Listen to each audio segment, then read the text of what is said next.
नमस्कार, आदाब, सत श्री अकाल। जनसंवाद टीवी पर आपका स्वागत है। आज फिर हमारी टीम आपके लिए पटना के ऐतिहासिक और धार्मिक स्थान का इतिहास लेकर उपस्थित हुई है। तो चलिए देर नहीं करते हुए सुनते और दृश्यों को देखते हैं रविंदर कौर गांधी की जुबानी।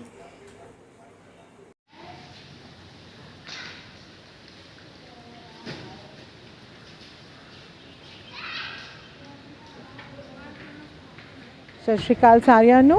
मैं अजय गुरु ਦੇ बाग ਦੇ पवित्र गुरुद्वारे ਦੇ ਵਿੱਚ खड़े होकर ਤੁਹਾਨੂੰ पवित्र पेड़ ਦੇ दर्शन कराना चाहनी हाँ।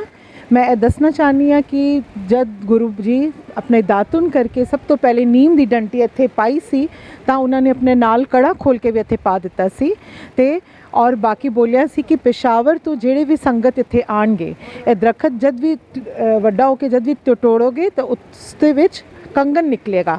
आज उन्हां दा कंगन अंदर उत्थे शीशे ते विच लग्या होया, तुसी आप दर्शन कर सकते हो जदों तुसी आओगे गुरुद्वारा गुरु तेग बहादुर जी दा गुरपुरब च इत्थे। और गुरु जी दे बड़े पवित्र हर चीज़ ओरिजिनल इत्थे रखी हुई है। नाले मैं दसना चाहती हाँ कि गुरु जी दे गुरु गोबिंद सिंह जी दे और गुरु तेग बहादुर जी दे पहली मुलाकात इसी पवित्र गुरुद्वारे च हुई सी।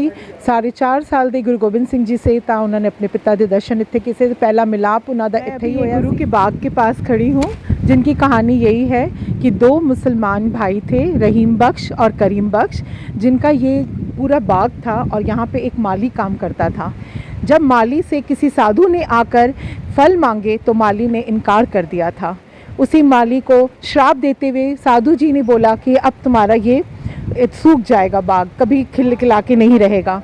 तब उसके बाद ऐसा हुआ कि ये पूरा बाग सूखते ही गया, कभी कोई फूल नहीं लगे, फल नहीं लगा इसमें और पूरा सूख गया था बाग। तभी गुरु तेग बहादुर जी ने जब यहाँ के अपने पैर कदम चरण रखे थे तब वहाँ के बाद ये फिर से हरा भरा हो गया था, पूरा भरपूर से हरा भरा हो गया था। तब से आज तक तब ये हमेशा हरा भरा रहा है। और जब ये देखते हुए करीम बख्श और रहीम बख्श ने देखा तो उन्होंने गुरु जी के पास आए और उन्होंने कहा हमारी पत्नी को बहुत से दुख हैं, रोग हैं। तब उन्होंने कहा कि कल अपनी पत्नी को लेकर आप सुबह मेरे यहाँ गुरुद्वारे में लेके आइएगा।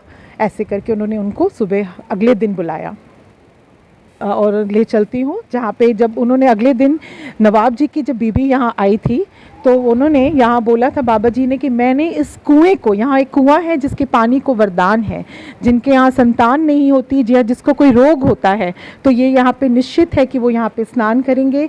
और जिनकी संतान नहीं होती कि श्रद्धे मन से आएंगे, श्रद्धा रख के आएंगे मन पूर्वक, तो उनकी ये मनोकामना यहाँ ज़रूर पूरी होती है।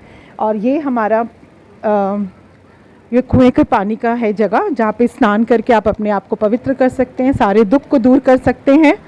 और इनको नवाब जी की बीबी जब यहाँ पे स्नान की थी दूसरे दिन आके गुरु जी के कहने पर तो वो उनके सारे रोग दुख हो गए। मैं हूँ आप जी ने कुएं दे दर्शन करानी आ। ए गुरु जी दा कुआं दा कुंभ बनया होया है जिथे तुसी आके अपने श्रद्धा मन पूर्वक नाल स्नान करो। तुसी मैं सारिਆਂ ਨੂੰ बोलांगी जिन्हां ਨੂੰ दुख तकलीफ है, कुछ जिन्हां दे घर संतान नहीं हो रही है, प्लीज़ उत्थे आके अपने दुख दूर करो, अपनी सारी इच्छाएं पूरी करो। तुसी लोग गुरु जी दे आशीर्वाद नाल सारी इच्छा तुसी तुहाडी इत्थे पूरी हो जाणगियां। वाहिगुरु जी का खालसा वाहिगुरु जी की फतेह। गुरु रूप साध संगत जी, इस गुरुद्वारे का नाम है गुरु का बाग। ये बाग एक समय करीम बख्श रहीम बख्श नवाब का था। उससे किसी साधु महात्मा ने फल मांगा, माली ने फल देने से इनकार कर दिया। साधु महात्मा ने श्राप दे के इस बाग को सुखा दिया। माली जो पौधा लगाए सूख जाए, हरा ना रहे। हमारे सिख धर्म के गुरु तेग बहादुर जी 9वें गुरु बाबा बकाला से पूर्व की यात्रा करते हुए सिख धर्म का प्रचार करते हुए असम गए थे। जब असम से वापस पंजाब जाने लगे उस समय इस बाग में बैठे। गुरु साहब के चरण पड़ते ये बाग हरा भरा पूरा हो गया। ये शुभ दिन था बैसाख सुदी 7वीं का। गुरु तेग बहादुर जी इमली के पेड़ के नीचे बैठे थे। माली ने और लोगों ने जाके नवाब से कहा, नवाब साहब कितने सालों से तुम्हारा सूखा बाग था, कोई ऐसे महात्मा महापुरुष आके बैठ गए हैं जिनके चरण पड़ते ही बाग हरा हो गया है। नवाब सुबह में उठा, गुरु साहब के दर्शन के लिए चल करके आया। गुरु तेग बहादुर जी दातवन कर रहे थे। गुरु साहब ने दातवन ज़मीन में रख करके बीच में अपना एक लोहे का कड़ा रख करके वचन किए कि जब दूर दूर से संगत आएगी तब इस पेड़ का एक डाल टूटेगा तो उसमें से ये कड़ा निकलेगा। ये सामने संदूक में कड़ा रखा हुआ है। बाहर जो सूखा हुआ पेड़ है ये नीम का पेड़ है जिसमें से ये कड़ा निकला है। जिस पेड़ के नीचे गुरु तेग बहादुर जी बैठे थे इमली का पेड़ था, कुछ साल पहले वो गिरा है, उसकी ये डाल रखी हुई है संगत के दर्शनों के लिए। तेग बहादुर जी महाराज ने पूछा, भाई ये बाग किसका है? नवाब ने हाथ जोड़ करके कहा कि ये बाग अब आपका होगा, गुरु के नाम से होगा।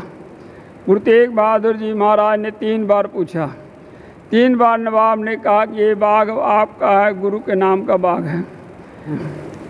पटने शहर में गुरु गोविंद सिंह महाराज 4.5 साल के हो गए थे। पटने की संगत गुरु गोविंद सिंह महाराज को पालकी में बैठा के लाए। गुरु तेग बहादुर और गुरु गोविंद सिंह महाराज का पहली बार मिलाप इसी बाग में हुआ है। बाप बेटे की पहले मिलाप की यादगार निशानी में ये गुरुद्वारा गुरु का बाग है, जहाँ नाम दान स्नान प्राप्त होता है, शुभ मनोकामनाएं पूर्ण होती है। ये यहाँ का इतिहास है। वाहिगुरु जी का खालसा, वाहिगुरु जी की फतेह।